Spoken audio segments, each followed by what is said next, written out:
सिर्फ मुसलमानों की जिम्मेदारी है कि वो जानवरों की कुर्बानी करें। अगर मुसलमान जानवरों की कुर्बानी कर रहे हैं तो गैर मुस्लिम समाज को क्या तकलीफ है? दस्तूर में ये बात है कि हर शख्स को अपने मजहब के मुताबिक अमल करने की आज़ादी है। भाई देखिए कि मैं मुसलमान भाइयों से ये कहूंगा कि वो गैर मुस्लिम भाइयों को ये ना कहें कि वो जानवरों की कुर्बानी करें। सिर्फ मुसलमानों की जिम्मेदारी है कि वो जानवरों की कुर्बानी करें। अगर मुसलमान जानवरों की कुर्बानी कर रहे हैं तो गैर मुस्लिम समाज को क्या तकलीफ है? अगर मुसलमान गैर मुस्लिम भाइयों से ये कहना शुरू कर दें कि भाई आपको जानवर की कुर्बानी करना है, अगर ऐसा कोई मुसलमान कर रहा है तो ये बहुत गलत बात है। तो बाकी जो बात है कि वो देश में दस्तूर है, दस्तूर में ये बात है कि हर शख्स को अपने मजहब के मुताबिक अमल करने की आज़ादी है। तो क्या इस्लाम के मुताबिक कुर्बानी देने की आज़ादी बाकी रहेगी या नहीं रहेगी? लेकिन जब संविधान आज़ादी देता है तो फिर इस तरह की जो बयानबाजी होती है उस पर तो बयानबाजी जिन पर हो रही है उन पर पुलिस कार्रवाई करे और उनको रोके। ये नफरत फैला है, ये जुल्म करना चाहते हैं, ये तशद्दुद करना चाहते हैं और वो मुल्क में जो सदियों से यहाँ जो रीत रिवाज चल रहे हैं उसको खत्म करना चाहते हैं। तो ये जुल्म ज़्यादती मुसलमानों की तरफ से नहीं हो रही, ये जुल्म ज़्यादती गैर मुस्लिम समाज के फिरका परस्त लोगों की तरफ से हो रही। इसलिए मैं हिंदू समाज के समझदार लोगों से इस बात का मुतालबा करता हूं कि वो गैर मुस्लिम समाज के जो शरपसंद लोग हैं, फिरका परस्त लोग हैं, उनको लगाम लगाएं। ये एक दिन का मसला नहीं है। अगर ये फिरका परस्ती फैलती रहेगी तो देश तबाह ताराज हो जाएगा। लेकिन कहीं ना कहीं उन्हें यह मालूम है कि सरकार और पुलिस हमारा समर्थन करती है, उनका साथ देती है, उनके खिलाफ कार्रवाई नहीं होती, तो यही तो नहीं वजह है। हाँ बिल्कुल, मौजूदा जो गवर्नमेंट है वो शरपसंदों का, वायलेंस करने वालों का, लिंचिंग करने वालों का, ये काओ विजिलेंट जो ग्रुप्स बने हुए हैं उनको पैट्रोनाइज कर रहा है। अभी आप अलीगढ़ में देख कि 4 मुसलमानों को उनको मार मार कर अधमरा कर दिया गया। पुलिस मौजूद है, पुलिस ने किसका प्रोटेक्शन किया? जो लोग लिंचर थे, जो जुल्म कर रहे थे, मारपीट कर रहे थे, पुलिस का उनको प्रोटेक्शन है। और जो मजलूम है, जो मार खा रहा है, उसी पर केस हो जाए।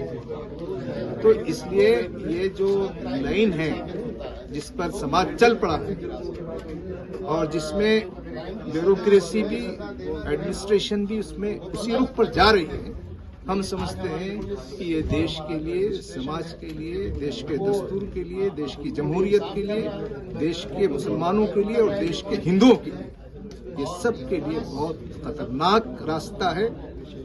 ये रास्ता तरक्की का रास्ता। लेकिन मलिक साहब वो कह रहे हैं कि हमारी भी भावनाएं हैं, भावनाएं आहत हो रही हैं, तो आप जानवर न काटिए।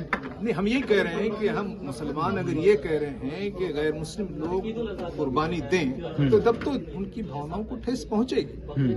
मुझे ये बताइए कि देश में कौन मुसलमान है जो यहाँ के गैर मुस्लिम भाइयों से ये कहता है कि तुम कुर्बानी दो, तुम जानवर को जुबा करो? ठेस कैसे पहुंचेगी? फिर आप अपने मजहब के मुताबिक जब आपकी त्यौहार आएगी तो आप अमल करेंगे। जब मुसलमानों के मजहब के मुताबिक जब ये त्यौहार आएगा तो अमल करेंगे। तो ये तो सदियों से चल रहा है, हजारों साल से चल रहा है, पूरी दुनिया में चल रहा है, देश में भी सालों से चल रहा है।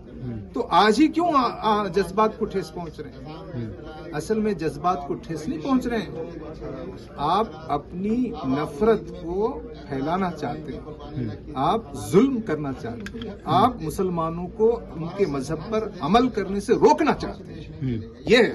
वो कह रहे हैं हम तो भाईचारा बढ़ा रहे हैं कि शांति फैलेगी देश में, हमारे साथ आइए। जो हाँ, अगर जुल्म और तशद्दुद से शांति फैलाना चाह रहे हैं तो बहुत अच्छा तरीका है। शांति तो लोगों की खिदमत से फैलती है, लिंचिंग करके शांति नहीं फैलाई जाती, जुल्म करके शांति नहीं फैलाई जाती, मस्जिदों के सामने नाच के, मस्जिदों को तोड़ के शांति नहीं फैलाई जाती। शांति फैलाने के लिए तो मोहब्बत करना पड़ता है। तो क्या ये जो लोग नारा दे रहे हैं वो मोहब्बत करना चाहते हैं या नफरत कर रहे हैं? क्या लगता है सर कि ये सब प्रायोजित है असली मुद्दों से ध्यान हटाने के लिए? बिल्कुल से देश बिल्कुल गलत राहों पे चल पड़ा है। ये नफरत की सियासत है, जुल्म की सियासत है, तशद्दुद की सियासत है। ये देश को सत्यानाश कर दे। तो मलिक साहब उस वीडियो पे क्या कहेंगे जो वीडियो बना के वायरल कर रहे हैं कि ये कोई सीरिया नहीं, पाकिस्तान नहीं, बल्कि हिंदुस्तान है, जैसे गायों को और जो बिल्कुल ये हिंदुस्तान है। हिंदुस्तान में रहने वाले तमाम शहरियों का। क्या हिंदुस्तान में मुसलमान नहीं है? क्या हिंदुस्तान में क्रिश्चियन नहीं है? क्या हिंदुस्तान में बुद्धिस्ट नहीं है? क्या हिंदुस्तान में दलित नहीं है? तो जो लोग यहाँ रहते हैं उनका हिंदुस्तान है। हिंदुस्तान सिर्फ हिंदुओं का नहीं है, हिंदुस्तान मुसलमानों का भी है, क्रिश्चियंस का भी है, सिखों का भी है, दलितों का भी है। असल मसला यही है, उनकी दिमाग खराब हुआ है। वो ये समझते हैं कि ये देश सिर्फ हिंदुओं का है। नहीं, हम ये बात कभी नहीं माने। ये देश में बसने वाले सब शहरियों का है। जितना ये देश हिंदुओं का है उतना ही देश ये मुसलमानों का भी है। लेकिन वो दावा तो करते हैं कि ये हिंदू का राष्ट्र है, हिंदू राष्ट्र घोषणा कर देना चाहिए। नहीं, वो अब हर आदमी दावा कर सकते हैं, लेकिन हम तो समझते हैं कि देश में अभी भी दस्तूर मौजूद है। वो दस्तूर को भी बदलना चाहते हैं, लेकिन ये जो दस्तूर मौजूद है उस दस्तूर की रोशनी में बात होगी और पुलिस और हुकूमत जो लोग दस्तूर के खिलाफ काम कर रहे हैं उन पर कार्रवाई करें। मलिक साहब एक और सवाल, जिस तरीके से गृह मंत्री अमित शाह का बयान वायरल हो रहा है, वो कह रहे हैं कि मुसलमान ऑपरेशन सिंदूर का विरोध कर रहा था, ममता दीदी उनको खुश करने के लिए ऐसा कर रही हैं, कैसे क्या कहेंगे? पूरी दुनिया देख रही थी कि ऑपरेशन सिंदूर के मौके पर देश के तमाम शहरी वो अपने मुल्क के साथ, अपने मुल्क की फौज के साथ खड़े थे। Not a single incident to इस पूरे प्रोसेस में देश के तमाम शहरी देश के साथ हैं। ये तो झूठ और लोगों को गुमराह करना, धोखा देना, यही पॉलिटिक्स है, यही पॉलिटिशियंस है।